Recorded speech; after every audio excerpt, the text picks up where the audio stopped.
It all comes down to people and communication. Yeah. Mm-hmm. Wherever you are, when there are problems, it's because two people don't get along. They have a wrong way of communication. Expectations go in the wrong way. You don't have transparent processes. It's everywhere the same.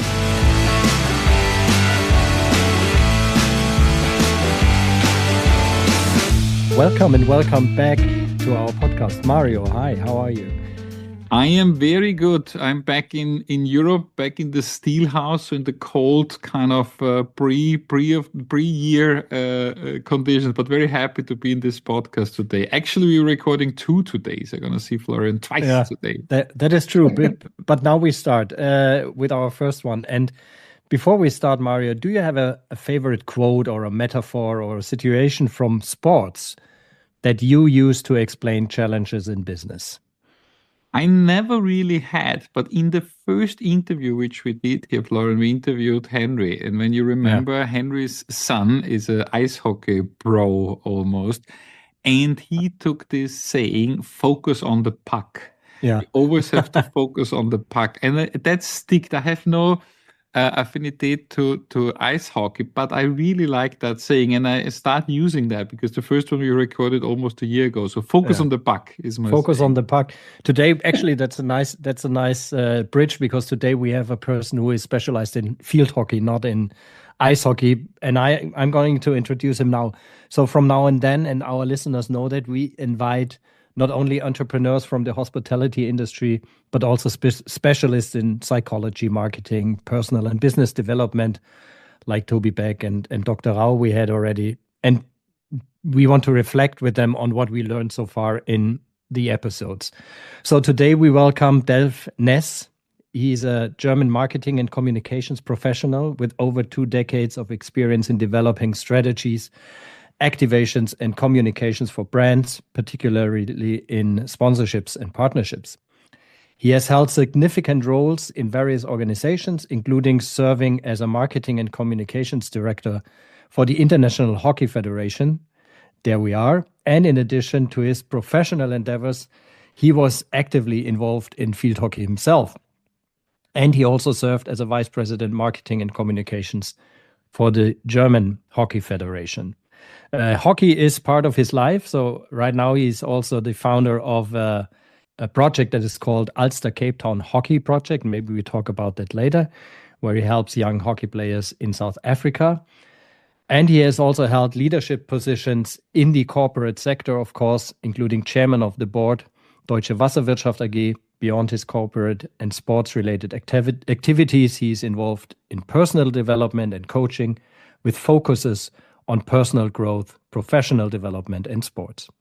And this is why we actually reached out to him. He recently published a book that is called Mutige Lebensreisen. And if we translate that into English, it is something like Courageous Journeys of Life, where he interviews interesting individuals out of sports, business, and society. So Delf, we are happy to have you on the show. Good morning and welcome. Good morning. Thank you very much for having me. It's fantastic to meet you and talk about all these different things. So excellent, Delf. Let's dive into your story first. You have had an impressive career in marketing, communications, and sports management. What were some of the moments that shaped your story? Can you guide us through that a little bit? Yeah, I mean, I got my education in the US, which is the foundation of pretty much of my life. This years ago, which helps me in a day-to-day basis, especially when things go wrong. But after that, I spent 10 years in the media business, producing, production, co-production, international rights distribution. But then I came to sports entertainment business for the consulting. And I think if something describes my way is to see an opportunity and take it. Mm-hmm. Yeah, it was not a real plan. Which way I'm going? Should I do this or found a company? I just went and looked what's going on. And I think what always was my focus on developing something new, building up a company, building up a project, and the international side of it, So if they had these two components, this was always something which challenged me a lot. Yeah. So that was relatively easy. Then when you approach and you have confidence, I worked with the Emirates for the World Cups, or someone asked me, would you go to Heineken to establish the Champions League sponsorship? Yeah, of course I went there. Not easy sometimes. You come in a room with 50 people. I was introduced. This is the right guy for the job, but the wrong passport, and then how you handle these situations with humor. And at the end, I had a fantastic time there in Amsterdam, and again, international, building up something, and these kind of projects, lead me from one step to the other, and this is probably describes also my life. Yeah. I mean, this is something that is the theme of our podcast, to do something and to create something as an entrepreneur. And as you said, you worked in multiple industries, sports, entertainment. Did you realize that there are common threads that come together when it's about building brands or businesses? Actually, if you work for a beer company or the car industry, it all comes down to people and communication. Yeah. Wherever you are, when there are problems, it's because two people don't get along. They have a wrong way of communication. Expectations go in the wrong way. You don't have transparent processes. It's everywhere the same. Yeah, it's of course you have special problems of certain industries or certain companies, but I always see that people and communication are the big issues, and actually, these are the two things I love. So it always helped me. When I came into a new company, I always spent time there. After a week, I knew everyone. I see what's going on. I attack the target problems, and I think that's what fascinates me at the same time. I think when I hear you talking, it changed my question, because you put such a strong emphasis on the team and people. And one of the learnings we had in the podcast interviewing entrepreneurs is empower and trust your team. And one of the guys we interviewed, Michael Durach, the CEO of DVLS, said, give trust first and you will always get trust back. So when you go as a leader into a new team, how do you build that trust? Because a lot of people ask us, especially when we come about other cultures, multicultures, new in the team, and you changed often industry and geography, as you just mentioned. So you come in there now as a new leader. How do you build that trust? What's your magic trick on that? Magic is a good word.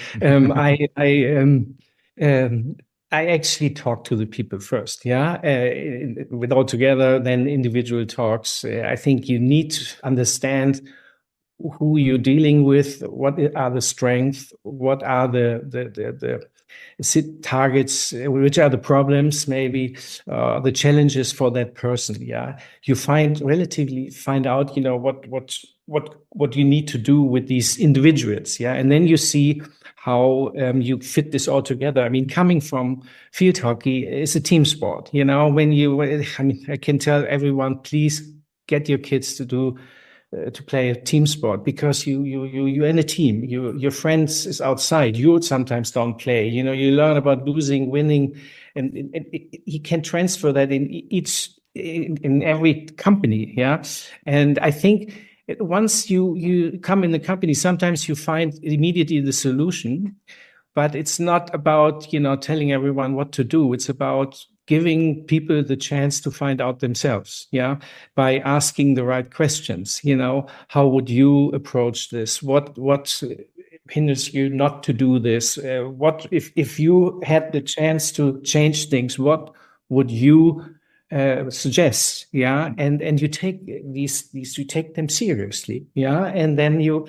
Of course, you have to make a decision. Sometimes it's the CEO or whoever, but you find out and then you give them the trust, because at the end, companies only work out if you have people who can make decisions. Yeah. And how can you make decisions if you learn how to do it? Yeah. And trust is everything, and one more thing I think is people make mistakes. I make mistakes every day, but that's how you learn from it, and even if someone makes a mistake or big mistake, we talk about it. Why did the mistake happen? How can we prevent that for the next time? It's about managing people and giving them the chance to grow. I think, Delf, what we are most interested in, and you already saw that in the first question, what Florian asked to me is, what can managers, leaders, entrepreneurs learn from the sport? You gave no reference for kids, which I fully apply to. But if you look back on your career to say there was a big challenge or hurdle or doubt or something, a roadblock, or whatever we call it, do you recall any specific one where traits or learnings from sport helped you to overcome that? There are many challenges you have, at the end, there's one thing I always say, just do it, don't have fear to go on the field and just play your game. Yeah. But at the end,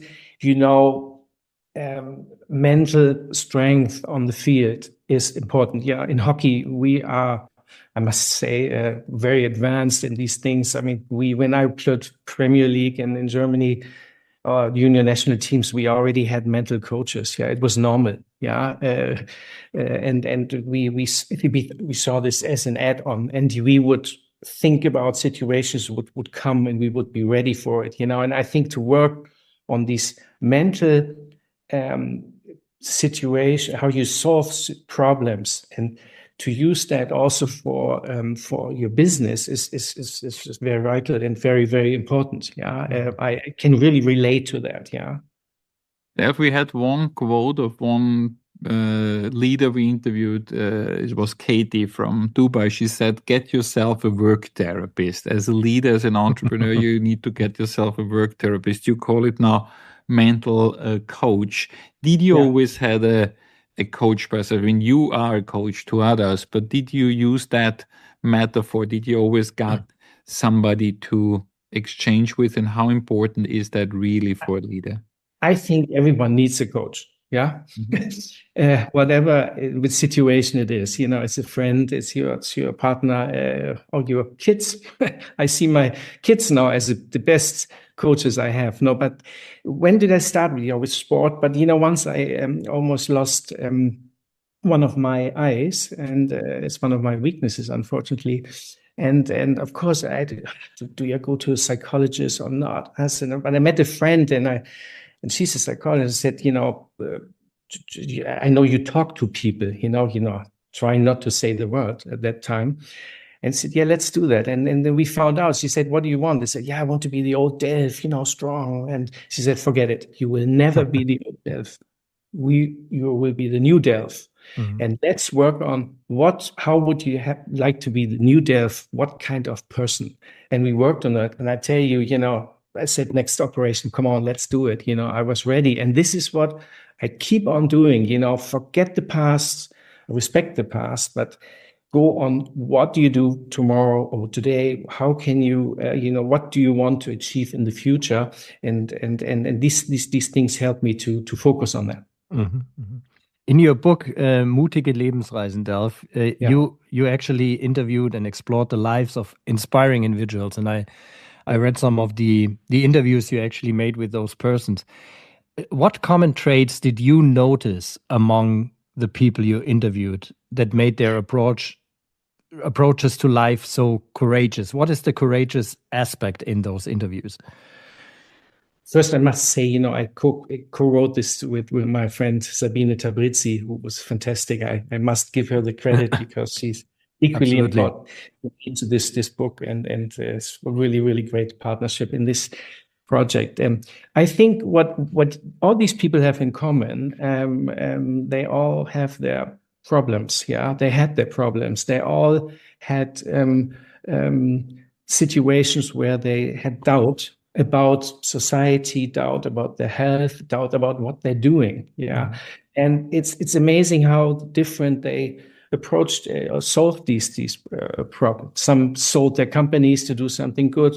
Some people just went on and did the next thing and next thing and next thing. It's completely different. But what you notice is that all took the life in their own hands. Yeah.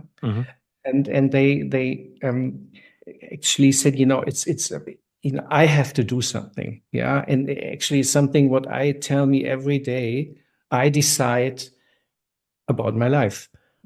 I decide if it's going to be a great day or a terrible day. Of course, every day I tell me it's going to be a great day. Yeah. But, and these people always they didn't wait that someone would come to them and say, here's this situation, here's the solution. They went on and took their life in their hands. And that's, I think, very impressive. Yeah. Yeah. And is that what inspired you to write this book? Or I think we went through COVID. We all had our crisis there. We are in times, I feel, where people are uncertain. You see it everywhere, and we wanted to encourage people that life can be great. Yeah, and how can you do this when you interview these people who have a fantastic journey? And on one hand, I think people like 50 plus, who have worked long in one industry, but always had these dreams. We want to encourage them. Why don't you do this? What you always wanted to do, what you always had in mind. And what we feel now with younger people is that they read the book and they see, oh, great. When I just make a decision what to do, if I do what kind of university or what kind of field, it's not a lifetime decision. Like we used to hear this years ago, yeah?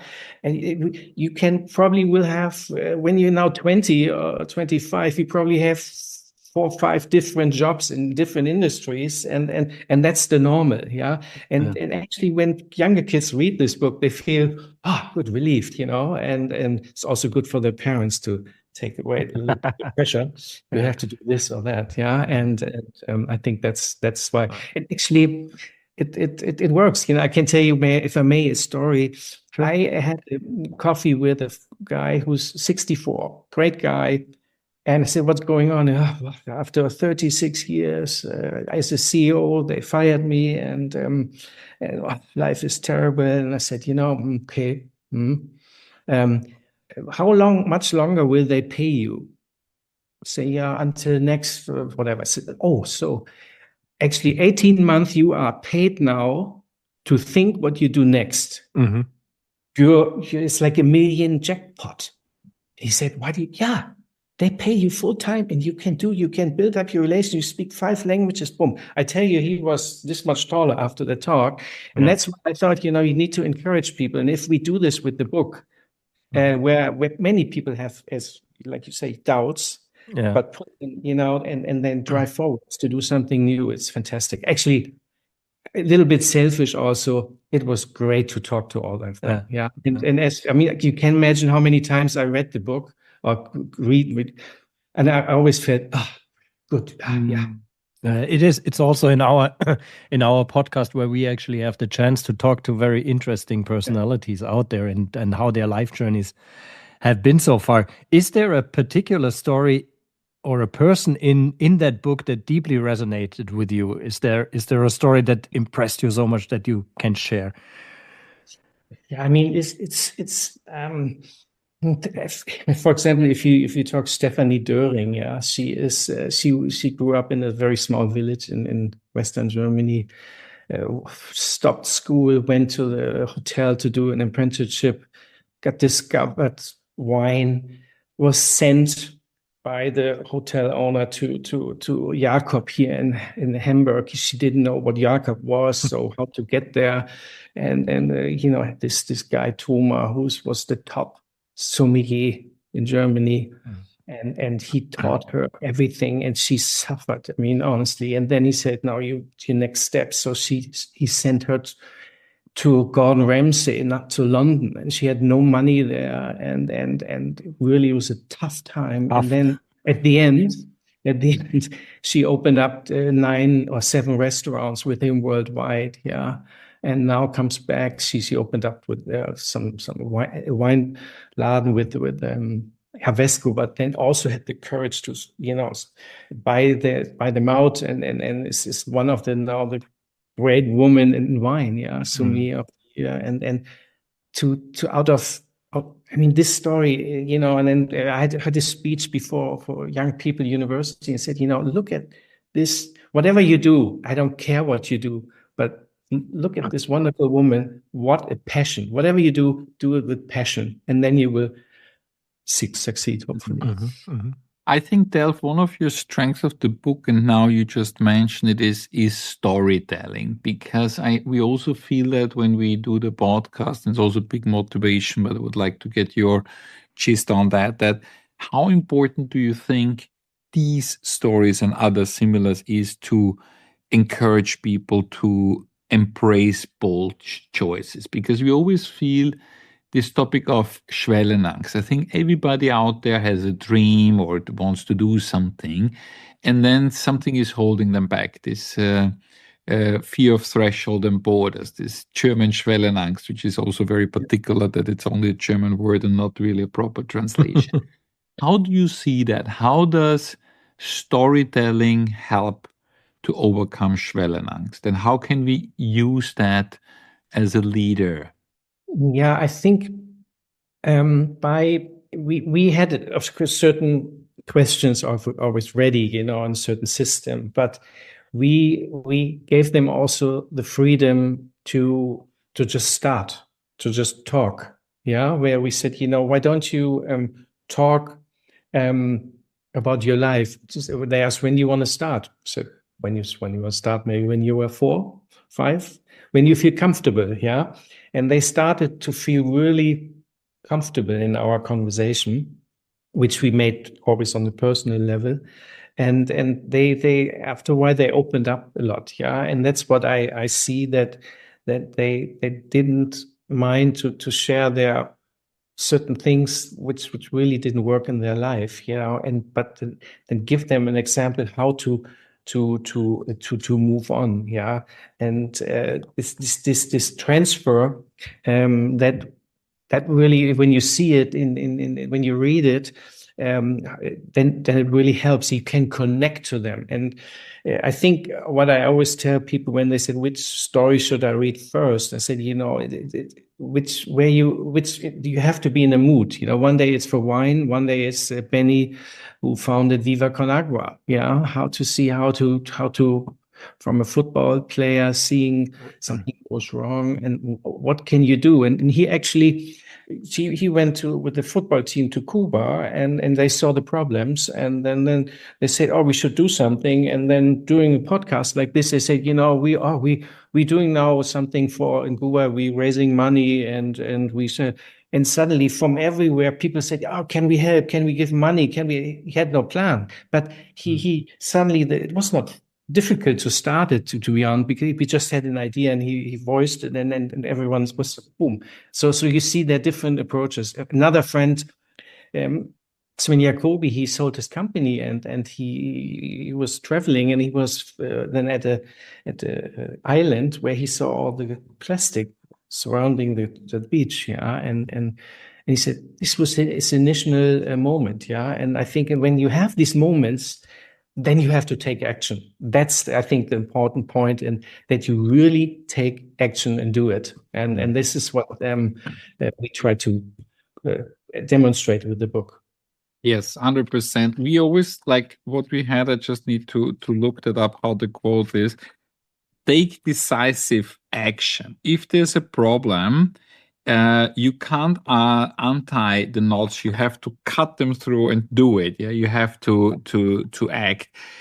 Why I opened now this book is what we done, and what you did with your book is to distill learnings. Because one thing is to read through all of these stories and read and listen to all this podcast, and we felt like our job as the curator of the stories, so to say, is to distill, we call them insights or learnings.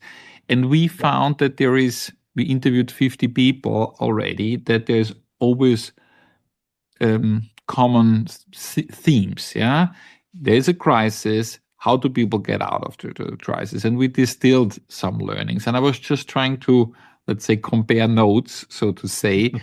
If you really distill not just the stories you have written about, but as a coach and as a leader, you also heard a lot of stories in your lifetime.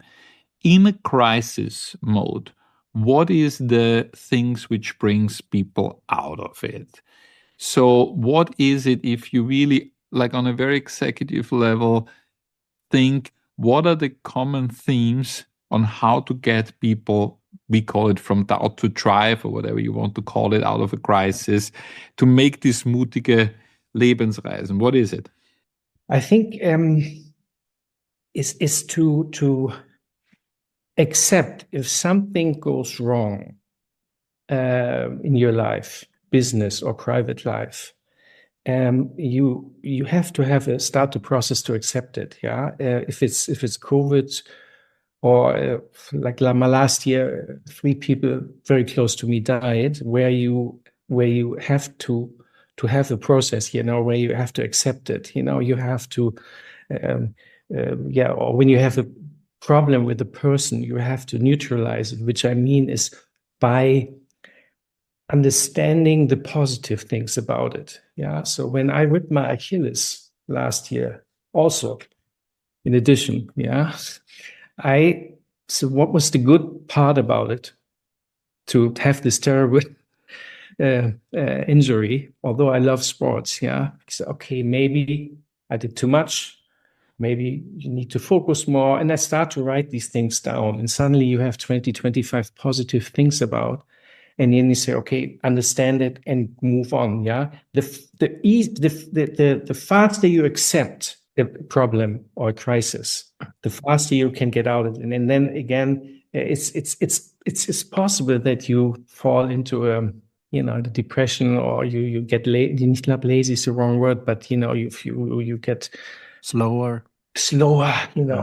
Every movement is, but you need to move. Yeah. And I actually mean move by sport. This was always my one of my passions, and always helped me, and lots of these people who we interviewed, actually, they all talk about sport, how important movement and everything this was, because you get something so much out of it, so it's the faster you understand it, the faster you accept it, the faster you think, even was terrible, what was good about it, what can I learn from it, and then move on and go on, and honestly, we all get older. And my best friend died last year, and I thought we were superhumans. We died, but not now. Yeah. And this really tells me every day is important. Yeah. And if you wake up and you say, what is my mission today? Even if it's just 1 or 2 things, it actually helps. And then at night you go to bed and say, God, I accomplished these things. Fantastic. Yeah. These are little things which can help you as a personality. But honestly, imagine every day you come into the office and say, 2, 3 things, boom, it helps. And it makes you at the end of the day, it sounds simple, but it tells you, but I accomplished things. Great. I'm a good guy. I just made a decision and I accomplished. Boom. Yeah. Makes you more happy. More happy life. I need once more, Delf, I need to go back to your book, but just more on a hypothetical level. If you were to add one more chapter to the book today, whose story would you include and why? Yeah, I mean, first, if we work on a second part, book, which we think about, of course, we need more women to present in our book. Maybe one of the weaknesses so far.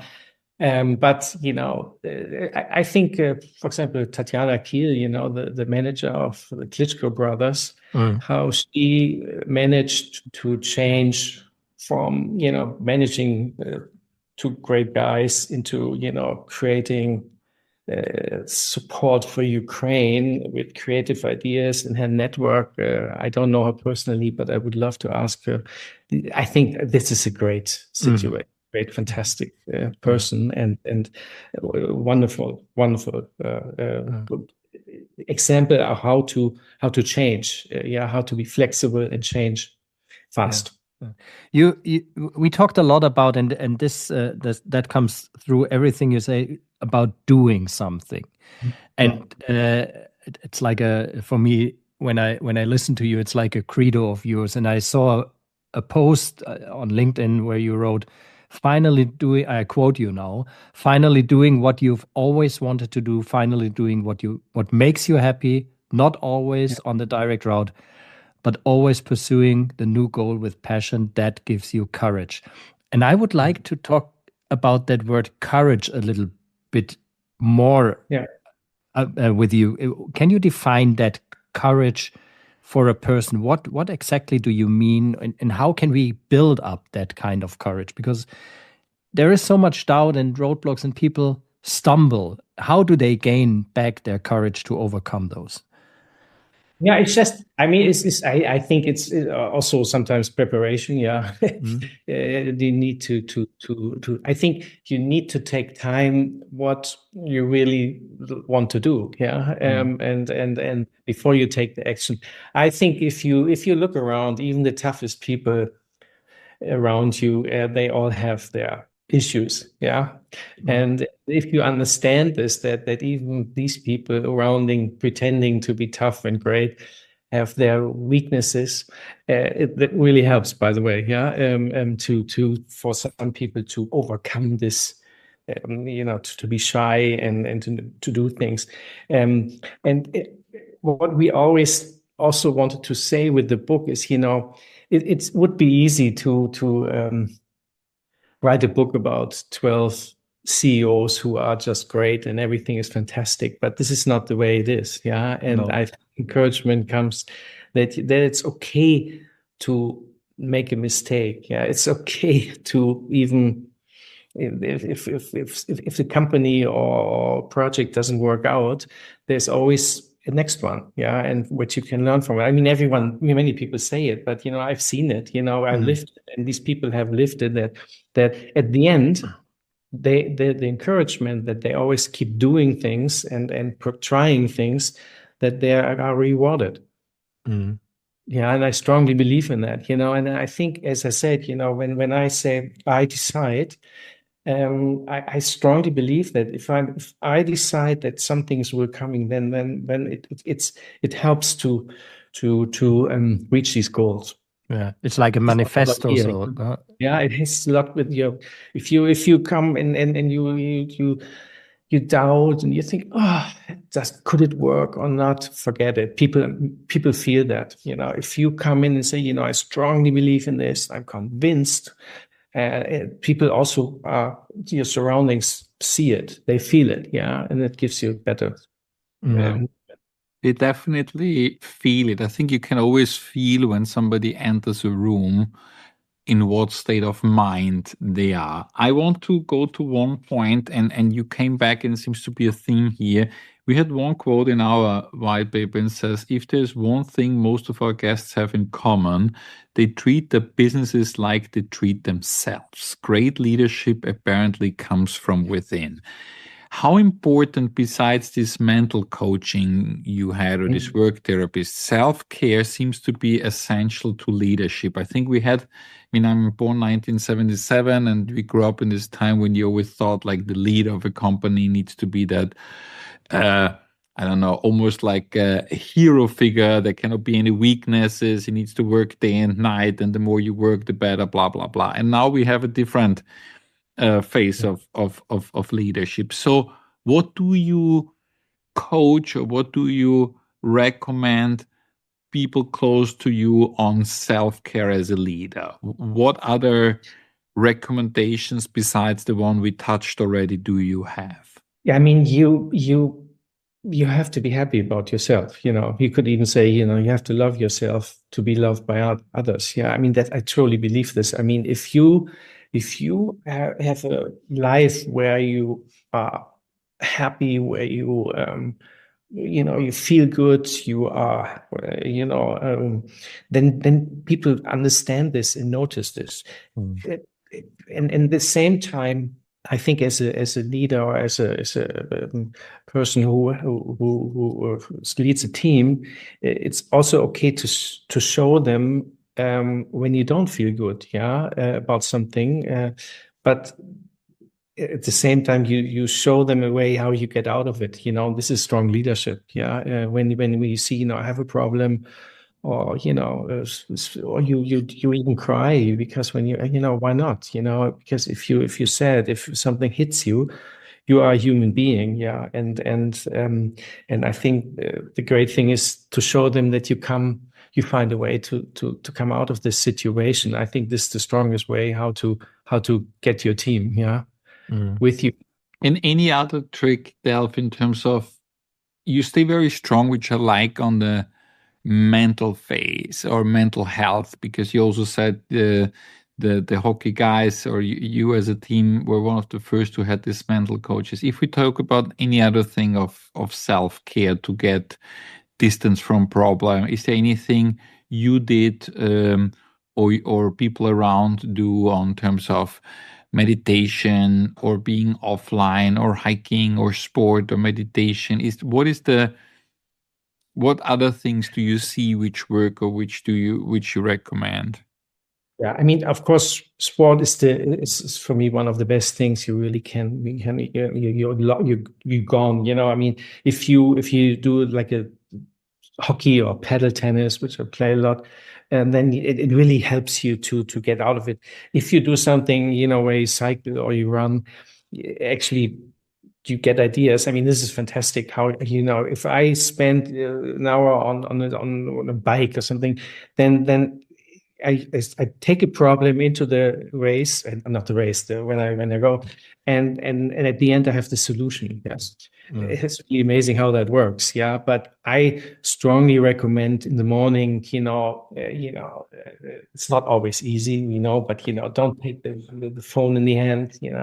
First thing, actually don't put it in your bedroom. Doesn't work all the time, but it really helps. And then you do some kind of meditation. Some people lie in the bed and close their eyes. Some sit down for 10 minutes or 5 minutes. Just calm down. Really, really helps me. And think about the day ahead. Yeah, and I have this kind of routine. Yeah, and that's the other thing, which I never thought I would help me is we have a dog. I never had a dog. Yeah. We have a golden retriever, and I always tell myself, I want to be like my dog. Yeah, the dog is always happy when he sees me. Yeah, if I come twice home in 5 minutes, he would be happy again. He is focused on me or my family. He's focused. You can learn from him to be focused. Is always happy to be with you. Yeah, and if you translate this to other things, so that you respect people, that you tell them in the morning, great to see you, fantastic to see you. And of course, my dog loves to eat and to enjoy. So that's also good, when you to do these things together. I strongly believe in meeting people. When COVID was there, I still traveled according to the rules, but I still try to see people. Yeah, I was alone on the train, but I think meeting people, seeing people, and showing them the respect or the joy to see them is the best thing in the world. Yeah, and I think I get so much out of my family and my friends or business because of respecting them and being happy to see them, and really. Our dog Lola is number one. Be like your dog. I said it once at the end of a speech, and I said, I want to be like my dog, for tears everyone, I mean, I never thought that this would be the case, but, it's very simple. Delf, we have a signature question at the end of our podcast, and basically you already gave the answer by saying, I want to be like my dog, but nevertheless, I want to ask you this question because it is for listeners who are in doubt and who are looking for a new energy and drive. So what advice would you give someone who is struggling to overcome doubt and find their drive? Yeah. I think you need to be open. Yeah. If you think about my life, I was had the sports years, then had the media years, then had the sport business attainment years.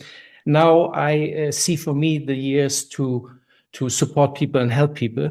Yeah, I think the next 10 years I want to professionally and voluntarily even strengthen more to help people.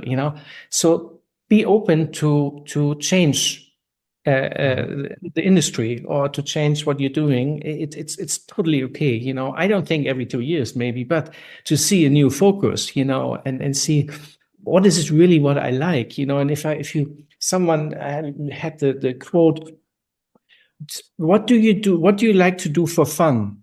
Yeah. And then you answer, and then you say, why don't you make this to your job? Yeah. Sounds simple. But if you can make this, if someone loves football, why don't you go in the football business? If you like dogs, why don't you become the best dog trainer or dog business, whatever?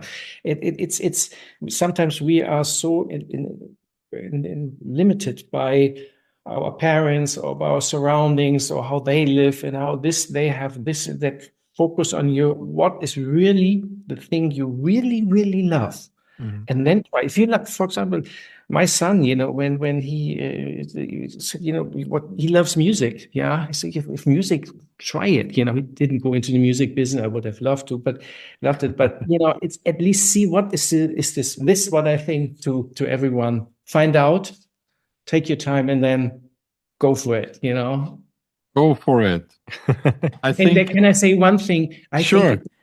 What I did from the first moment of my life, when I listened, with sports, but then in my university in the US, I started to build my network. I built my network, and I have such a strong network in terms of friends, of business, in Germany, in Europe, US, or Asia, Australia, everywhere. And actually, I use this network where I connect now people as a business also, it's because respecting people and understand what they are. Sometimes you have people, they sit next to each other and they don't know they can make a good business or good friendship together, and you bring them together. I think it's, by the way, very satisfying. Yeah. When you connect these people. And I think that's also very, very important. And at the end, now the America is on a strange path right now, but the time I had there was fantastic. And I can strongly say, whatever happens to me, I will stand up. And this is what I learned through my years in the US. You stand up and you get up and you look what's going on tomorrow. Yeah. Get back on your feet. Get back on feet. I think back then we looked for a translation of a Stehaufmännchen when we interviewed Enrico. I forgot the translation, but it was like it's the word. Thank you so much, Delf.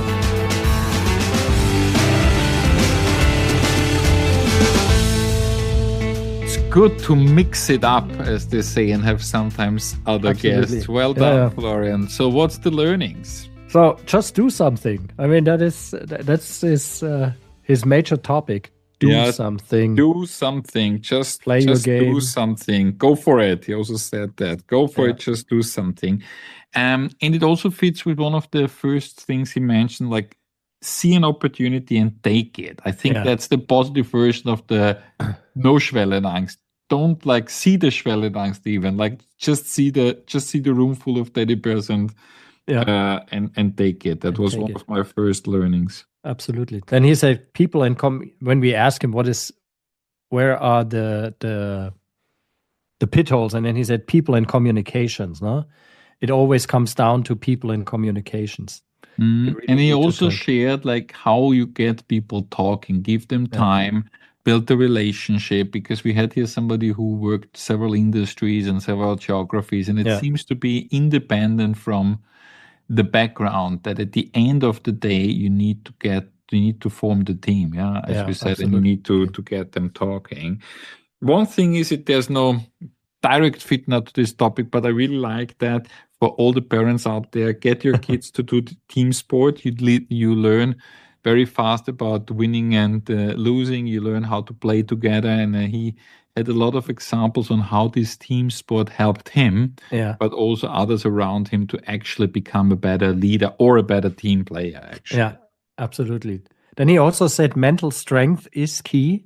Everyone needs a coach, whatever coach that is. And I like that in particular that he not only referred to, let's say, a business coach, he also said a coach is a friend, a partner, a therapist, or even your kids. The kids, and to have it broaden up in that sense, that in that way that you actually have somebody to talk to is obviously very, very important.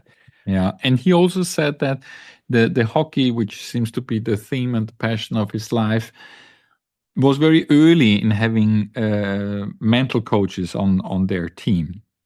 Anyway, what I liked very much, and was a new nuance, is when he shared about his crisis, when the coach or therapist told him, you will never be the old self. Yeah.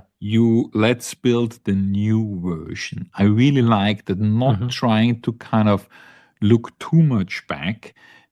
He said, forget the past, don't ignore it, but forget about it. Just define who you want to be. And if something tragic happens, not to look too long back, but rather to that, like move on, do something and say, okay, I have another situation. How am I going to use it? Yeah. Right. Don't fall into the Selbstmitleid, self-pity. Yeah. And he also said, no, he said, then I decide about my life. Yes. And I have a choice every day.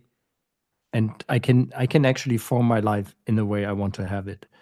That is. Yeah. I also like the quote, I wrote it down, we die, but not now. Yeah. I like that. He always thought, we die, but not now. But then he came and he shared that tragically he lost 3 people, it seems, last year, which have been very close to him, and made him thinking about today and how to use the day better. And he shared quite some tools on like what do I need to achieve today? What do I want to achieve today? How I want to spend my time to be in control of your day. Yeah.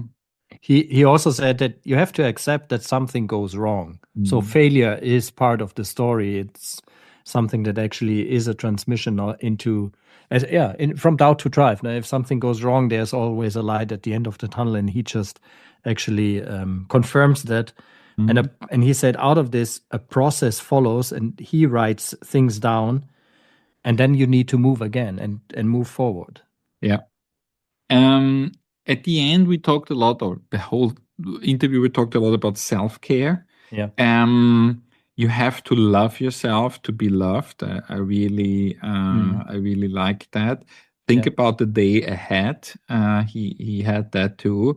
What else you had on self-care? You need to accept also your weaknesses. Yeah. It is okay to make mistakes. That's what he said. And then at the end, I mean, this is, again, we have a top-notch quote, so to say, I want to be like my dog. This metaphor is great because he said, my dog, he's focused, he is always happy if he sees me. So making that mental shift, imagining that you are a dog, or your animal, your pet, that makes actually a lot of sense, no? That's true. Be like your dog. That's the good end. That's good it's also good for you. So be like Curtis. Be like Curtis. Thank you, Florian. Bye-bye. Bye-bye. Wow. We hope you've enjoyed this episode as much as we did. But sharing is not just caring. It is also empowering. So recommend this podcast to fellow entrepreneurs who might need a dose of inspiration. And don't forget to hit the subscribe button so you'll never miss out on future episodes. Thank you for being part of the community from Doubt to Drive Entrepreneurs Only. Mario and Florian are already gearing up for the next episode. Until then, stay tuned, stay driven, and we'll be back next week.